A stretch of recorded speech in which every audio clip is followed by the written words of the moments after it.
2부 시작합니다.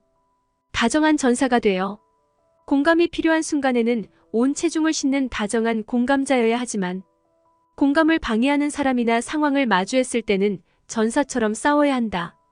그래야만 종래 공감에 도달할 수 있다. 그게 온전하고 입체적인 공감자다. 공감까지의 길목에는 여러 허들이 있습니다. 가족이나 타인의 몰이에 무관심, 비난일 때도 있고 거대한 벽 같은 사회 구조적 문제가 허들인 경우도 있습니다. 상처 입은 당사자 자신이 공감에 허들릴 때도 많습니다. 공감을 방해하는 허들이 무엇이든 그것을 만나면 단호하게 맞서 싸워야 합니다.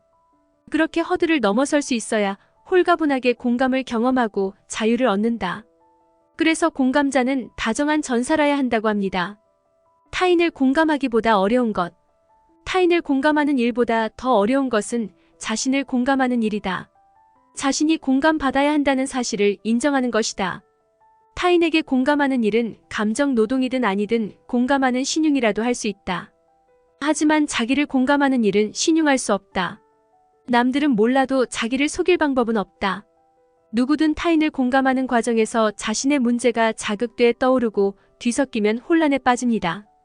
그때의 혼란은 자기 치유와 내면이 성숙을 위한 통과 의뢰 같은 반가운 혼란이 됩니다. 어떤 종류이든 혼란은 힘듭니다. 에너지 소모도 극심합니다. 그럼에도 나에 대한 혼란은 반가운 손님입니다. 내 상처가 치료되지 않았는데 남의 상처를 치유하는 것은 쉽지 않은 일일 것입니다. 내 아들이 자신과 같은 상처나 더 좋은 길을 가게 하기 위해 자신의 과거에 비추어 아들이 원하는 길이 아닌 자신의 길을 가는 엄마가 되어서는 안 되겠지요.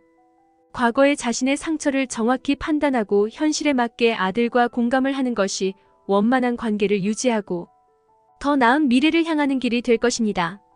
즉, 나 자신의 존재가 아닌 외모, 학력, 재산, 권력 등의 껍데기만을 중시하는 사회가 개인의 내면을 허기지게 만들고 심리적 아픔을 유발하는 것입니다.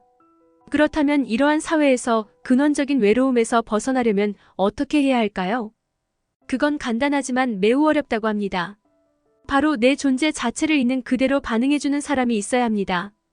그래야지 비로소 전쟁 근원적 불안에서 자유로워질 수 있습니다. 즉, 어떤 고통을 당한 사람에게도 그 고통스러운 마음에 눈을 맞추고 그에 대해 공감하고 이해하고 물어봐 줄 수 있는 사람이 꼭 필요하다는 것입니다. 그러기 위해서는 우울과 무력감이 병이 아니라 삶의 일부이면서 감정 반응일 뿐이라는 것을 꼭 명심해야 합니다. 다시 처음으로 돌아왔습니다. 결국 환자로 보는 태도를 버리는 것이 중요하다는 것입니다. 그렇지만 현 사회는 존재의 소멸이 일상적으로 벌어지고 있다. 그럼 이러한 상황에서 우리는 어떻게 해야 할까요? 바로 나라는 존재 자체에 더욱더 온전히 집중하는 심리적 CPR을 시행해야 합니다. 그리고 이 CPR을 돕기 위해 누군가의 고통과 상처에 대해 충고나 조언, 평가, 판단, 이 네 가지를 해서는 안 됩니다. 왜냐하면 이는 고통을 무시하고 상황만을 보고 판단한 결과의 부산물이기 때문입니다. 이러한 태도를 버리고 고통 그 자체에 온전하게 진심으로 다가와주는 것이 적정심리학의 기초이고 공감의 원천이 될 수 있습니다. 드디어 적정심리학이 무엇인지를 말해주고 있습니다. 그럼 이러한 공감을 어떻게 배워야 하는 것일까요? 그 기본은 상대방을 알아가려는 노력에서부터 시작합니다. 즉, 상대를 자세하게 알아가면서 존재 자체에 대해 갖게 되는 통합적 정서와 사려, 깊은 이해의 어울림을 깨달을 수 있는 것입니다. 상대를 있는 그대로 바라보며 하나씩 본질을 알아가는 것이 공감의 시작이라는 것을 강조하고 있습니다.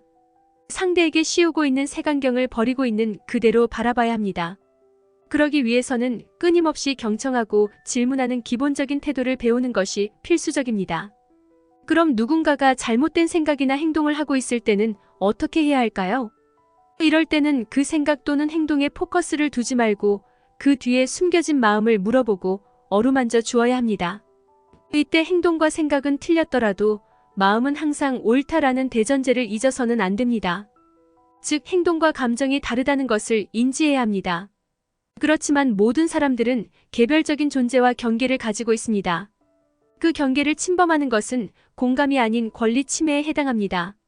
그리고 자신은 상대방에게 공감을 해야지 침해를 해서는 안 됩니다. 즉, 온전한 공감은 건강한 개별적 존재에 대한 경계인식으로부터 시작될 수 있습니다. 다시 말해 자신을 보호하고 인식할 수 있어야 타인에게도 공감을 할 수 있다는 것입니다. 그렇기 때문에 다른 사람의 가능성이나 기회를 막는 것, 예를 들어 나중에 후회하거나 힘들다고 하지 말아라는 등의 표현은 삼가하는 것이 맞습니다. 그리고 이를 확장하면 차별성을 지우는 집단 사고 또한 주의하고 항상 경계해야 합니다. 학생은 이래야지, 아들이면 이래야지, 딸이면 이래야지 등의 집단 사도적 표현은 개인의 개별성을 잊혀지고 만들고 의는 공감에서 멀어지게 하기 때문입니다. 그렇지만 공감은 절대 희생이 바탕이 되지 않습니다. 오히려 너와 나의 감정적 교류가 바탕이 돼야 합니다. 많은 사람들은 공감은 자신을 희생해야 한다고 생각하지만 의는 표면적인 공감을 하는 척만 했을 때 발생하는 문제점일 뿐입니다. 자신을 희생하지 않기 위해서는 우선 나에 대한 공감이 타인 공감보다 우선시 되어야 합니다. 그리고 내 자신을 알아가는 것은 그 무엇보다 어려운 과정입니다. 그럼 이미 상대방에게 공감하지 못하고 상처를 준 상태면 어떻게 해야 할까요? 당연하지만 지금이라도 진심으로 그때를 사과하고 뉘우쳐야 합니다. 상대방은 상처를 받아서 아픈 것보다 상대가 그걸 모른다고 느낄 때 더 상처를 많이 받습니다. 그렇기 때문에 꼭 표현을 해주어야 합니다. 여기까지 당신이 옳다 도서 2부 소개였습니다. 구독과 좋아요는 다음 영상을 만드는 큰 에너지가 됩니다. 시청해주셔서 감사합니다.